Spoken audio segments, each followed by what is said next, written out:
please.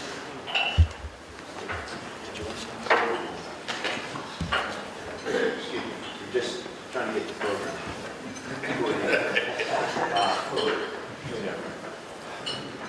John and I met at the sales, both products of Catholic high schools, Philadelphia. John's a Doherty grad, I'm a Ryan grad, and we connected very strongly through a gentleman who was the president of North Catholic, right? Father G. And John and I have known each other for a long time, and I couldn't think of a better individual to address this group today. He's truly a shining example of what the sales is all about and what Father Durham is all about. Friendship, spirituality, hard work, and the track record of success. And I'll let him tell you more about what he's been able to accomplish and the reflection that that's had on Allentown College and DeSales University. Probably one of the things I appreciate most about John is he actually made my connection to Father J. John knew him well as we went through DeSales. I didn't get to know Father G until I actually got out of school, or I was in my later years, and then especially after my father passed away. And G was the guy, and John was the guy who were always there for me as I went through some challenging times with my father's passing. So John, it's a great pleasure to have you here today. Really appreciate it. Appreciate the friendship for all the years. And I think you know, the guys are going to appreciate what you have to say. Thank you.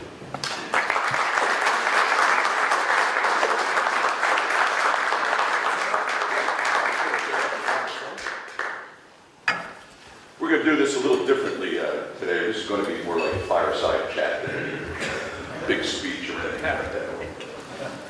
Well, thanks everybody for coming. Just one quick piece of business. First off, thanks to Tim for being our breakfast sponsor. Really greatly appreciate it, keeping the spirit of what Father Guerin started alive. And thanks to John for coming and agreeing to be our speaker. We do have a breakfast on January 19th. Or not a breakfast, a black tie on January 19th. It's not for everyone, but if you feel as though you want to participate, please get a hold of us. We do have some sponsorship opportunities. So again, if you want to find more out about it, you can give me a call or get a hold of somebody on the committee. So thank you. We'll get right to it. You ready, Big W? I'm ready. The Big W is ready. Okay. So what we did is we formulated a couple of questions so that we can get a broad understanding of a lot of John's experiences in his career. And what I'd like to do is ask you, as you're hearing John speak, please formulate some questions, because we're going to leave some time open at the end for some Q&A. Okay? So the first question, you know, we're all here under the guise of a group that Father Guerin started. And I know that you had a great and long-lasting relationship with Father G. Could you tell us a little bit about G? Well, I think that, first of all, excuse my back. Facing the wrong way. I'll try to slide it here. You know, I had the fortunate and blessed aspect of my life of having known this man for 45 years almost.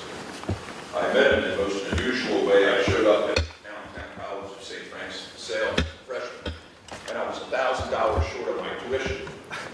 And I went to register, and they said, no, there's only one guy that can let you into the school. And that's Father Bill Guerin. I made an appointment with Father Guerin the next morning, spent 2 hours with him. And at the end of that, he said, okay, I think you're worth taking a chance on. I thanked him. And then he handed me a promissory note that I had to sign, which said I had to pay it back before the end of my freshman year. So, you know, that started a 45-year relationship until he passed away in March of 17. And he was a really vital part of my life and our family. And so much, in fact, that our youngest son, Christopher, is named Christopher Guerin Weiland after Father G. And if you think about the man, and I think this is especially poignant right now, where some of the turmoil that has come out in Pennsylvania recently, I'd say the best way I can describe Father Guerin is totally unselfish. He was a man that just looked for things that he could do for anybody that he came in contact with. I'll never forget that I was just about ready to do my first presentation in business, and this is about a year after school. And he knew I had the presentation on a Thursday morning. He said, okay, I'll be up Wednesday night to Westchester County. I'm going to hear your dry run. So we drove from Philadelphia to Westchester County, New York. We did a dry run. And then he got back in his car and drove right back to Philadelphia again. And that, that kind of unselfishness is the way he lived his life each and every day. A lot of us were the beneficiaries of that unselfishness, especially insofar as, he would call his boys, so to speak. He was our spiritual advisor. That's how he labeled himself with us. And he was right, and I had a great relationship with him. We played a lot of golf. In fact, it is a record in the history of the Catholic Church now. I have gone to confession more times on a golf course than anybody else.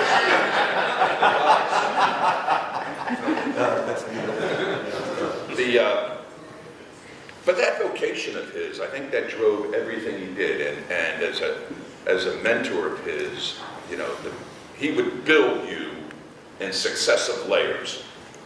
And I'll never forget the first lesson as our spiritual advisor would be the concept that he lived by this. The only people that are truly happy in life are those people that concentrate on an object other than themselves. That was the baseline, and everything got built off of that from that period of time on. He was an unbelievable, and I think best that I've ever seen in helping people set goals. There was no fun and games when you were having dinner with Father Guerin. You showed up with your goals, and you had goals, spiritual goals, you had business goals, you had financial goals, you had family goals. And when you sat down to dinner, it was a review session on how well you were doing on each of those goals. And he would inspire you to go to the next level and to reach one of those goals. But to this day, I've never seen anybody as remarkable as he was in terms of setting goals. A couple funny stories about him. He had a very dry sense of humor. And I invited Father to go fishing, salmon fishing, in northern Wisconsin. Now, Father had never caught a fish in his life prior to going. Never been fishing in his life. And this particular day, I have a buddy of ours and one of his other mentorees, Jim Eisenheimer, three of us were there. And we are catching these king salmon, about 25 pounds. And I'm in a little 13-foot Boston whaler boat. We have these cabin cruisers, and these guys are all getting ticked off because we're catching these big fish. Father Guerin's first fish was a 22-pound king salmon. And I had two lures that were working. No one else in the whole fleet was catching a fish. And all of a sudden, this cabin cruiser keeps getting closer and closer and closer. He was obviously ticked we were doing well. He cut off our lines, lost the two lures that were allowing us to catch these fish. And I jump up on a seat I have there, and I let loose with a string of expletives that have never been put together in the English language since that time. Father Guerin's sitting on a cooler there, looked up. When I finished, he goes, "Boy, that was an education." But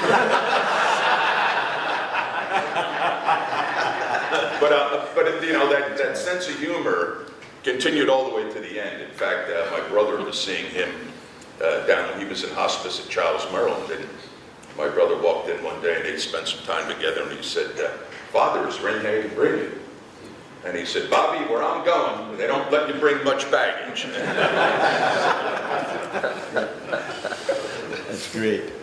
John, I know Father G was a great mentor to you, and he ensured that you had other great mentors in your life. Can you talk a little bit about that? Having Father G as a mentor was spectacular to begin with. But, we spent an awful lot of time trying to make sure you were connected to other people that also could be mentors too.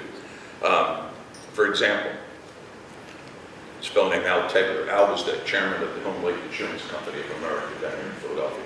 He started as the mail boy, and 30 years later became the chairman of the board. I mean, remarkable story. And when he came to the college, because he was on the board, My job was to meet him at 7:30 at Saucon Valley Golf Course and be his caddy. And this went on for 4 years. And after graduation, he was a great mentor to me in terms of business. Additionally, Father G introduced me to Bob Campbell. And my good friend Tom Campbell is here today. Where's Tom? Let me introduce Tom Campbell, who runs the development operation at the Sales University. Bob was the chairman of Pennsylvania Power and Light. Became another great mentor to me, and his wisdom and intellectual horsepower was second to none. And finally, a fellow named Bill Dearden. Bill Dearden was another remarkable story. Bill was the chairman of the board and CEO of Hershey Foods. But he started as a student in the Hershey Orphanage. He was a kid from Philadelphia, didn't have anything. His parents passed away. He went into the orphanage, started with Hershey out of college, and became the chairman of the board. And the beauty about that was the wisdom that you got from these men. We were as wet behind the ears as you can imagine. And when you had difficult decisions, the wisdom that these men imparted was just absolutely remarkable. So, looking at your life and career, and you're talking a little bit about mentorship, how important was the impact of mentors on you? I think it was vital from my perspective, and I think vital in a couple of different ways. One, it gave you a perspective and a viewpoint that you couldn't get from your own between your ears brain. I mean, they had a wisdom and a perspective that made you think very differently about things that you were encountering and issues that you were going to face. I think also it was a source of great courage for me, in that anytime I had a big decision that could be life-changing, could have been changing careers or changing firms or whatever, having your mentor's opinion really gave you the courage to go ahead and do that. And I was surprised. I always thought that these men would be relatively conservative, and they were just the opposite when you came to a fork in the road. They really gave you encouragement. They gave you the courage to just say, go for it. And that was absolutely vital for me. So let's get into your career a little bit. You spent the last 21 years at C.R. Bard. Can you give us an understanding of your business and the growth that it experienced at that time? Well, we are in the business of critical care medical devices. When I started at Bard early on, we were about $1 billion in market cap. We had 3,000 employees. And our job was to really research and develop, manufacture and market critical care medical devices. If you saw one of our boxes next to your hospital bed, you probably weren't in very good shape. And we were just unbelievably fortunate over the years that we grew to have 16,000 employees. That $1 billion we had originally in market cap, we were bought by Beck & Dickinson last year for $27 billion. So our shareholders thought we were A-okay. But probably the most important aspect of that is what our mission was. And our mission was to advance lives and the delivery of healthcare. And it was a daunting mission, because you got up every day and you thought about the fact that you had the potential of changing somebody's medical outcomes or their life in general. But we had an unbelievably energetic and intelligent group of people that I had the pleasure of working with. And we really did some amazing things for patients around the globe. So I know that you focused a great deal of your time on your time and energy on building great leaders. So tell us about what was important for you to see when building and finding great leaders. Well, I think the starting point was what our strategy was. Our strategy was we called it internally product leadership, which meant we wanted to have the #1 product in each and every segment of the business that we competed in against our major competitors.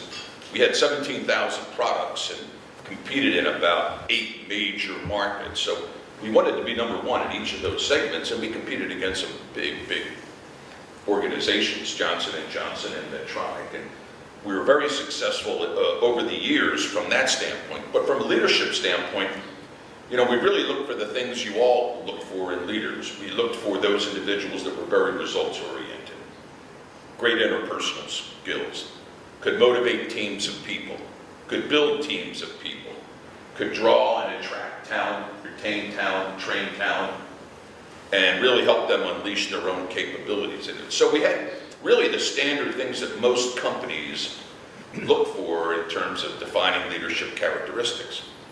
But we also had three that I think were somewhat different than the people that we competed against. And we call them our three defining characteristics. And these were the things that separated those people that we thought were really good versus people that were outstanding. The first one was humility. That was really important for us in our organization if we were going to get done what we wanted to get done. The second was, and you can call it a lot of different things, people call it problem solving, but other people call it critical thinking skills. But the ability to really look around the corner to anticipate the chess game 5 moves down was absolutely vital to us. And thirdly, resolve, or I always called it grit, because with 17,000 products in 40 major markets around the world, I'll tell you, every day you had problems. That was the one constant. And the people that really could meet the challenge of those problems were the individuals that really did well in our organization. The three defining characteristics you mentioned are not often associated as vital characteristics for leadership. So let's explore that a little more. First of all, why would you say humility is so important in your organization? Well, I'd start with our mission again, advancing lives and the delivery of healthcare. That itself is a humbling mission because it's very other-oriented. And within that framework, what we found is that people that were arrogant didn't listen. People that were arrogant didn't build teams. However, when we had leadership that had a stripe of humility going down right through their core, they were able to elicit people's feedback, they were able to get input, they were able to energize people, because people knew it wasn't about themselves. But I think that we had an unusual culture that everything got done in teams. If we were developing a new product, research had to work with the clinical trial teams, which had to work with the marketing teams, which had to work with our international subsidiaries, which had to work with sales in the United States, and then finance. And we would build a team of all these disciplines that really were responsible for developing each and every product that we came up with. And if you had individuals on that team that thought their opinions were better than anybody else's, it would stagnify the whole team, and you really couldn't get things accomplished the way they needed to be accomplished. So having that as our team members, and certainly in terms of our leaders, helped us make a heck of a lot better decisions. And then once we made those decisions, normally we had a lot higher percentage of being right than if somebody was dictatorial in the process. So within talking about humility, are there any particular stories or advice that you would share with the group? Well, one of the most valuable lessons to me, this is my early management career, was a 360-degree feedback session. I don't know if everybody has gone through one of those, but it's one of those programs where you get feedback from your boss, you get feedback from your peers, and then you get feedback from the people that work for you or on your teams underneath you. And I walked into this 360-degree feedback session, and I'll never forget it. There was a gentleman named Frank LaFasto who was delivering the message for us. I got my sheets on the 360-degree feedback, and all my bosses thought I was terrific. Guys that I worked with and gals that I worked with side by side thought I was terrific. And I'll never forget the feedback from below was, get more people involved in decision making. Stop making all the decisions and ramming it down our throats. Now, immediately, I thought I had somebody mixed up my feedback question. And Frank LaFasto, when he stood up, he said, "Let me know. I know there's a couple of you in here that think that your paperwork got mixed up with somebody else's, but I'll guarantee you they did not." And if Kathy were here, my wife Kathy were here today, she'd say, "Well, I'm glad to see you're still working on the same things." But it was one of those defining moments for me in terms of said I had to change my management style and be more inclusive in my management style if I was really going to get to where I wanted to get to. But I'll never forget at one point in my career I was with Dentsply International, largest dental company in the world. And we had a chairman, Bert Borgelt, and I used his name in talks for about the last 10 years because the message I'll give you about Bert is an important one, and it was something I really learned. And Bert was arrogant, and I'll never forget it. We were the leading dental company in the world. I was running all the businesses in North America. Our son John was born, and he had a very rare platelet disease, autoimmune thrombocytopenia, which necessitated him having 13 transfusions in his first 20 weeks on the planet. And every day he had to have his platelets tested. So if you're living in York, Pennsylvania, we'd go to York Hospital. York Hospital is not Johns Hopkins. And inevitably, John would get his foot pricked and they'd draw the blood.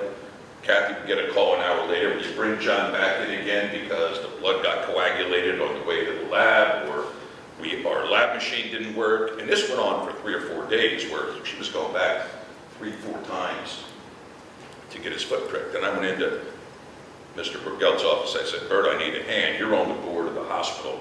Would you introduce me to the CEO? Because I really need to ask him who the best pediatric phlebotomist is in the hospital that John could get his blood drawn without going through this. And he sat there and he said, no, I think that would be misusing my position as a board member. And I said, well, we just gave him $50,000 2 weeks ago as a contribution. Well, I don't think we're misusing anybody's position by doing that. And he just wouldn't do it for me. And I made the decision that afternoon when I left work that day that I wasn't going to stay at Dentsply International the rest of my career. In fact, I took a position with Bard 2 months later, and it was the best decision I ever made. But the point of the story is, our people are always looking up and expecting leaders to have their interest in mind as opposed to our own. And that was a great lesson to me on how it can go the other way if you lose sight of it. The second vital characteristic of leadership that you mentioned was critical thinking. Why was that so important from your perspective? I mentioned some of the people that we competed against, big companies with huge levels of resources. And getting all these answers right, whether it's in clinical trials, whether it's in pure research, whether it's moving a product from R&D into manufacturing, you don't have any room to mess up. I mean, you've got to be perfect every day of the week. And some people have the unique ability to see the forest for the trees. We would have very complicated medical issues that we were trying to work with. And the people that really did fantastically well had this attribute to be able to take all of these wide variety of data pieces and be able to get to the core essential very, very quickly. They could see around corners, they anticipated problems. And when a problem arose, they had that unique ability to help their team solve the problem very, very quickly. Saved a lot of energy, a lot of resources, and allowed the company to move very quickly. And that's how we beat a couple of these big guys like J&J. We could move faster than anybody else, but we wouldn't have been able to do that if our leaders didn't really have this capability of problem solving. So are there any watch outs for you as it relates to critical thinking? A few times that we saw when it broke down. I think one of the greatest roles a leader can have is to question the assumptions. I don't know how many strategic planning sessions I've sat in my career, but it's thousands. And I'll never forget early on, you'd have 2 pages of assumptions. And the first thing you do is just skip over that and get right to the meat of the strategy presentations. But really the importance is debating the assumptions, really debating the assumptions before you get in to saying you're going to have this strategy that's going to be based off of that. And I'll never forget, we had a a product that we were developing, and it was a carotid stent. Sometimes your carotid artery gets clogged, and the therapy was always an endarterectomy, which is an open procedure to open up the artery, eliminate the plaque. And one of our division presidents wanted to produce a carotid stent, which we had great capabilities to produce, but we were going to be number 5 in the market by the time we finished. I didn't think it was a great idea, but I relented. He said, I need $15 million, and it became $20 million to develop this device. So we didn't think it was a great idea, but we gave his head, we funded the project. 2 years later, he comes back and he says, okay, we got the carotid stent. Okay, launch it. Well, I can't. Why not?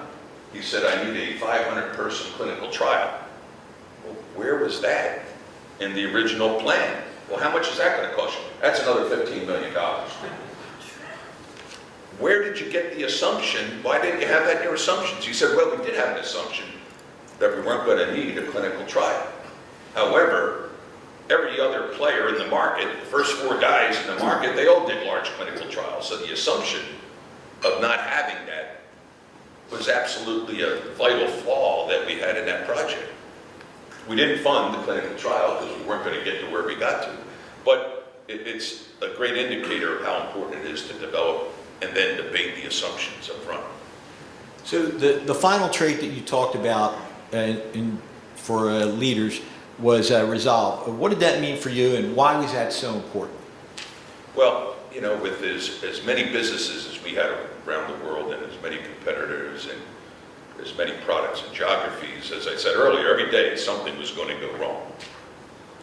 And you had to have the resolve to say, not only when problems arose, but when you made a calculated bet on a certain product line, you developed a brand new product in medicine, you launched that product, very rarely did your launch plans go exactly as planned. In fact, you know, you had to really have an early warning system so that you could really shift very quickly because a competitor made a different move or some physicians had a different perspective on the device that you may be launching at the time. Being able to change on the fly, not getting concerned with the problems that you have, knowing you weren't going to win the first time, and in fact it may be your 5th iteration that allowed you to get back in the position that you wanted to be in terms of product leadership. And without that resolve, you just weren't going to be successful in our business day in and day out. So what did you see when you saw leaders that did not have resolve? This happens almost at the speed of light. People pick up on this very, very quickly. When a leader doesn't have that resolve, it normally ends up being the victim mentality. Oh, I have so many problems that I was handed when I took this job. And I've got to clean up all the messes from the guys before me or the gals before me. And very quickly, like the speed of light, teams that are working for you know it. And you lose the team instantly. And it's very, very difficult to make a comeback like that. I had a young fellow, Brian Kelly, who worked for me. And Brian ended up being one of our top 5 executives in the company. But if I go back 20 years ago, when we first put him into his job as a division president, every meeting with me, he just wanted to spend his time telling me about his problems and what he inherited in his job. And I told him a story. I had the pleasure of knowing Admiral James Stockdale. Admiral Stockdale was the longest held captive POW in the history of the United States. And I said, Brian, I'm going to tell you a story now that you've just unloaded your about 80 problems on me. And I said, Admiral Stockdale told me this story. He was a number of years into solitary confinement, and they called it the Hanoi Hilton. And when he was they put him in super solitary confinement. They put him in a cage that was 3 feet high. They submerged that halfway in the dirtiest, murkiest water full of all kinds of nasty elements in there. And he was in this cage for about 4 days at this point in time. He had a private with him. And the private turned to him and said, you know, sir, that recruiter was absolutely right. You just can't buy experience like this.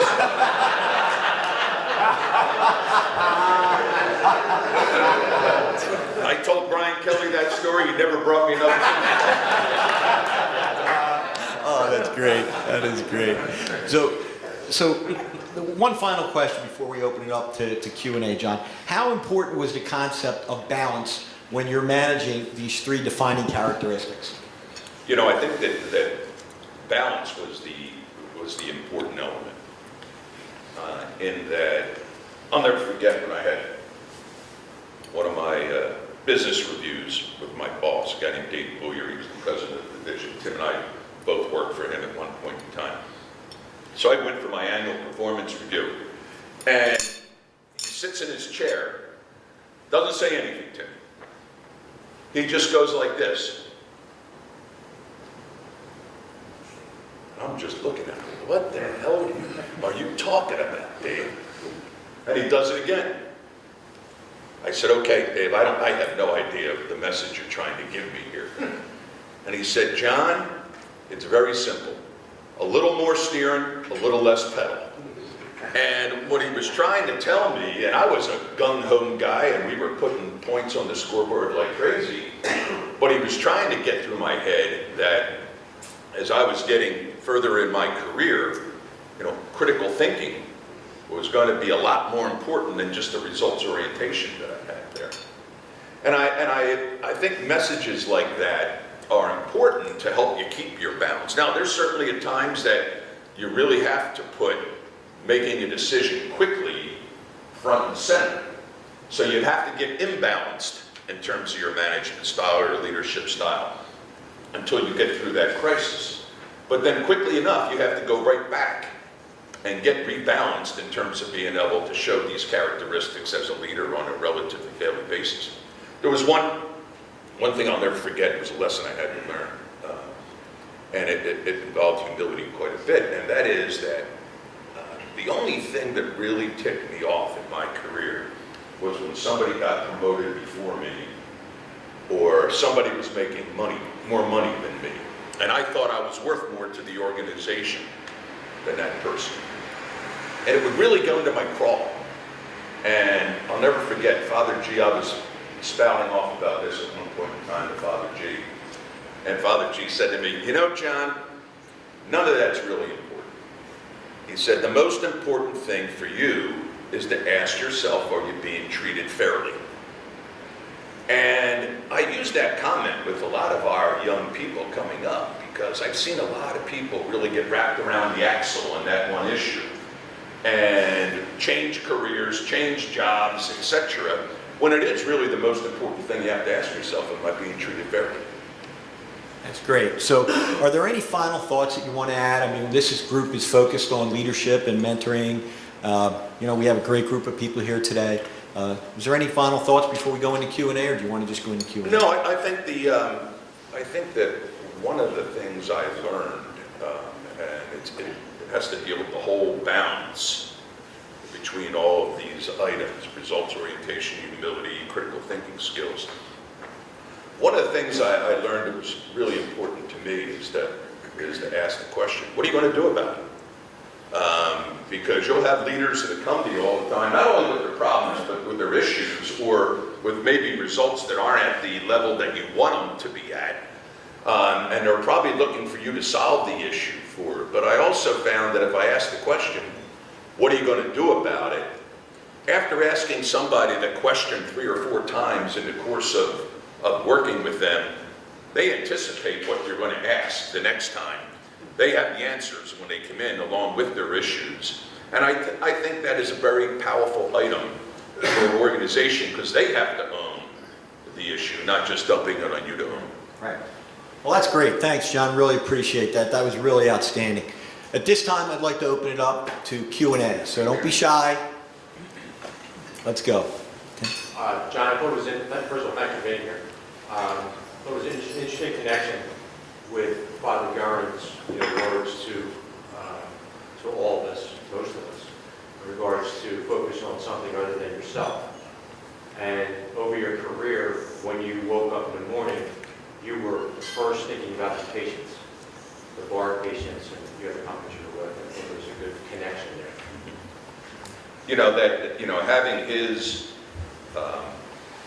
Having had that basis, that fundamental element that I talked about, that he'll put in front of all of us that he worked with as step one, I think that was absolutely critical for it, because it does teach you to be other-oriented. I know that, Kathy, my wife, was the last person, I believe, to see Father G down in Childs when he was in hospice. And she went in, she said one thing to him, and she said, "Thanks for making my husband a better man." And that's what happened to all of us as a result of Father Garrett, that definitely made us all better men, better women as a result of that relationship. Thanks for the question, Tim. John, thanks again. I appreciate you being here, and I also appreciate all the good things you've done for sales as well. My question is on that issue of focusing on others, and I think you're absolutely right in calling that out as the quintessential characteristic of the man. How have you leveraged that philosophy, looking beyond the everyday business issues? How have you leveraged that or translated that in your life? I'm not focused on others. Well, I don't know if I've really tried to leverage that. I think I just tried to live by that. And I think what happens is, as a leader, when you're focused on others and not on yourself, as you're focused on what you can do for the members of your team and the leaders that you're working with instead of about yourself, people understand that it's not about you at that point in time, and it's about them, and it's about what they're going to be able to achieve. And I think that allows that level of certainty that they can grow as individuals, and the fact that you're interested in making sure that you're thinking about them as a person, not just because they're great producers, but because they're great people. And I just think that if you do that, it gives people a sense that the leadership is sincere, and that it's inspiring for them to really want to go to the next level in terms of what they can do in their careers and what they can do for the organizations they're part of. Thanks for the question. Good, Mike. Hey, John, good Hello, morning. Mike. Thanks for being here, John. Pleasure, pal. John, the one thing that I always admired about Father G was the high-quality speakers he always brought to these things.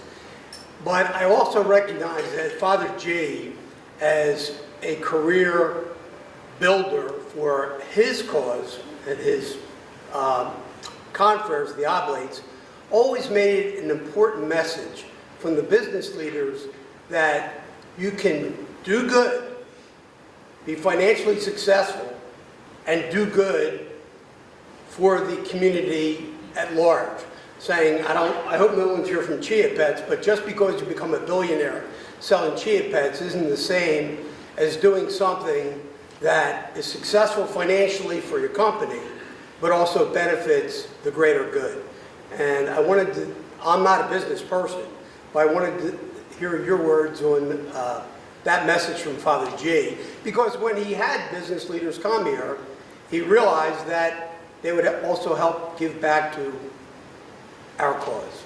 For the he was remarkable in terms of his ability to work with, guys that were wet behind the ears like we were in school, and the CEOs of the major companies in the whole Philadelphia tri-state area. In fact, one of his jobs was he ran something called Blocks, which was the business leaders organized for Catholic schools here in the city. And, the largest contributor to those schools at that point in time was Bill Fishman, the chairman of ARA, who was Jewish.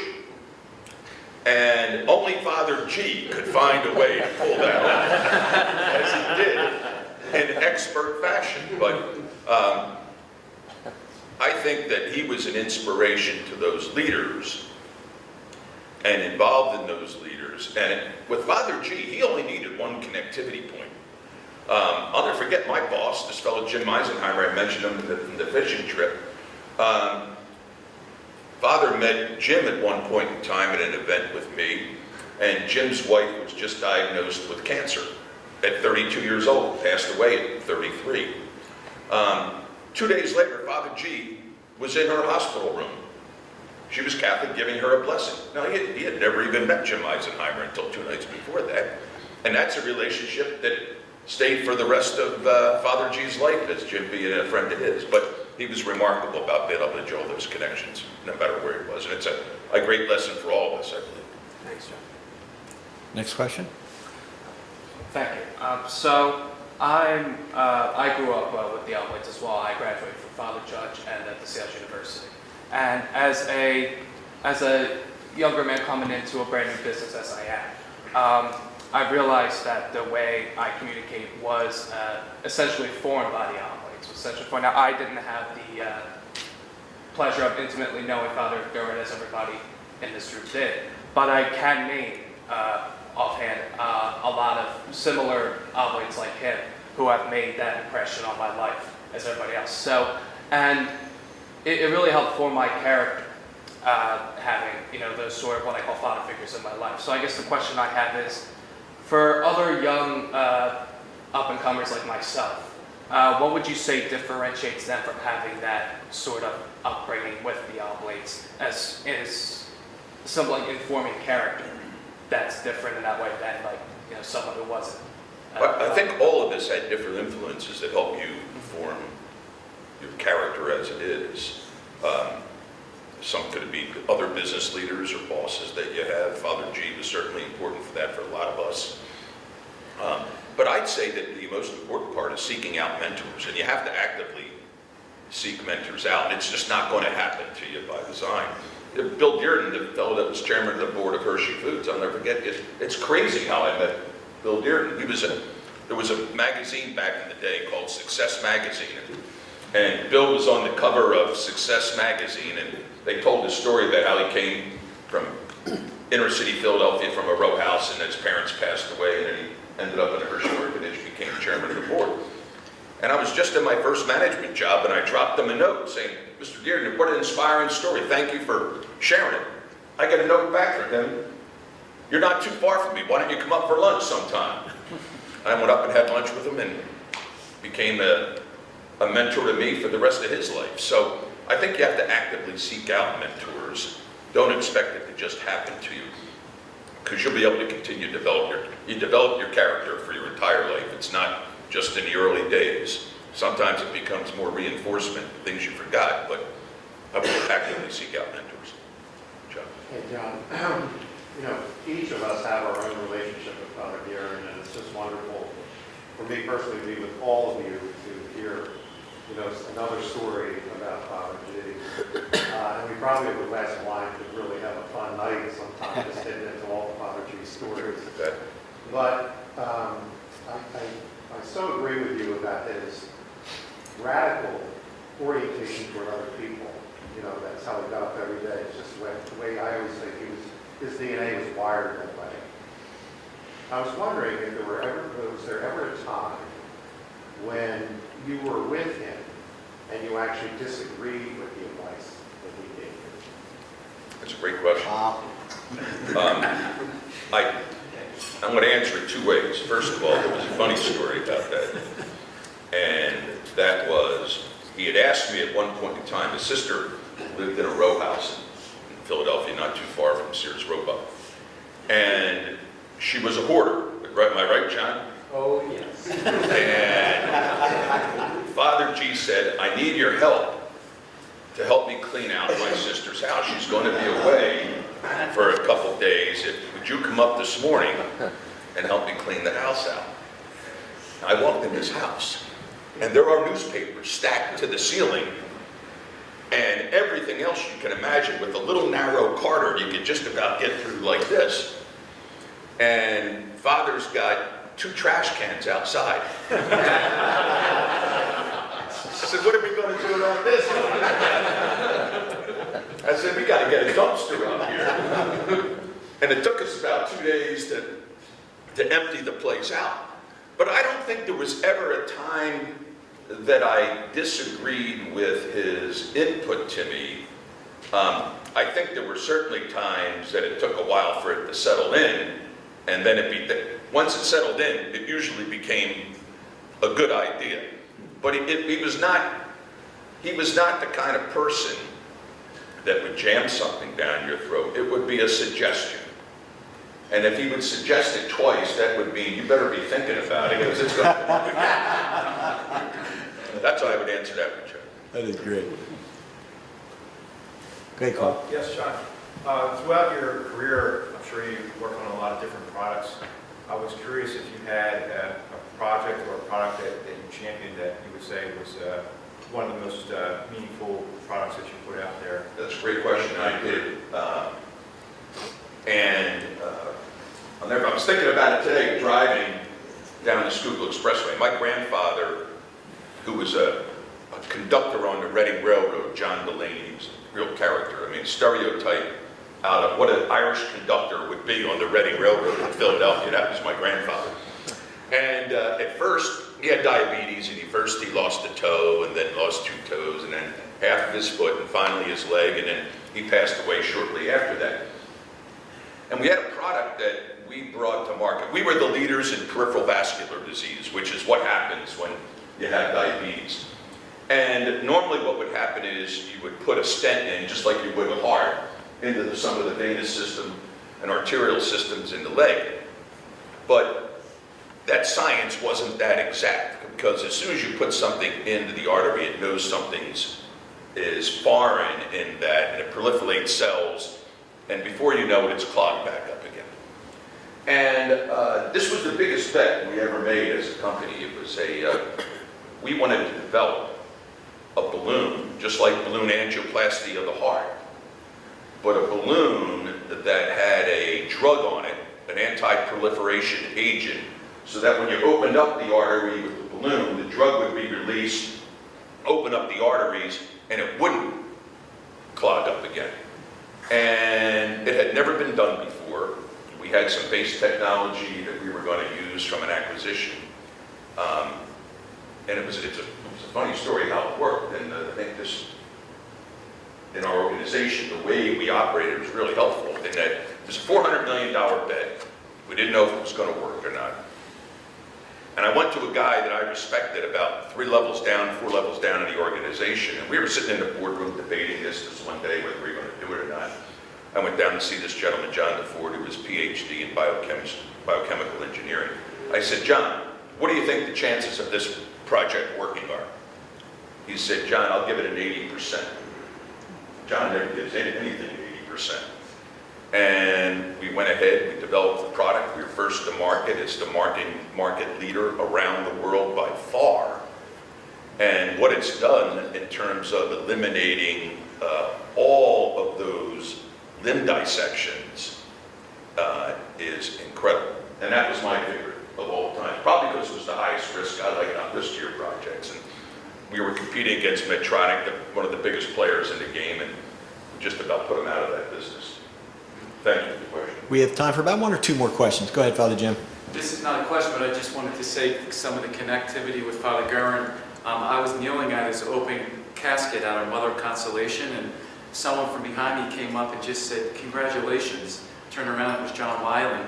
I looked at the dead Father Guerin.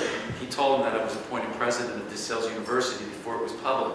So I always think to myself that, Father G is a great connector and put in a good word for me to get that job. So since I am the president, I want to make sure everyone here knows there's so many Oblate connections, that John has made a transformative gift, the first alum to make a gift of $1 billion and beyond. And this spring, we're going to open up the John Weiland Baseball Stadium.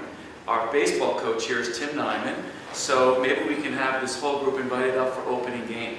To celebrate that, so I wanted to make sure that we said that. And we have our new alumni director, Mike Ritchie, a graduate of North Catholic in Allentown. Mike, if you can stand up. Mike, to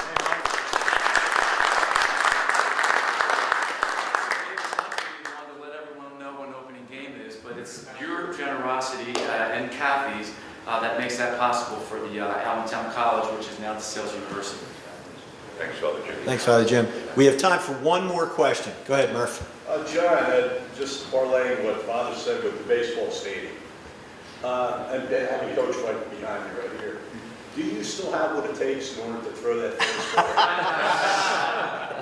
You know, I've been thinking about how much heat I'm going to put on that first pitch. You'll see a little action From the mound? from the mound. That's great. All right, well, because that was a rather short question, we'll do one more. Do we have one more question? Go ahead, Tim. This actually was a statement that Father Garrett made to a young fellow who showed up and did not have his goals. Father quickly said, "Why am I here?" He didn't mix words, that's for sure. Yeah. Okay, well. Thank you, Rich, for having me. Thank I you. appreciate No, it. that was awesome. Thanks to John.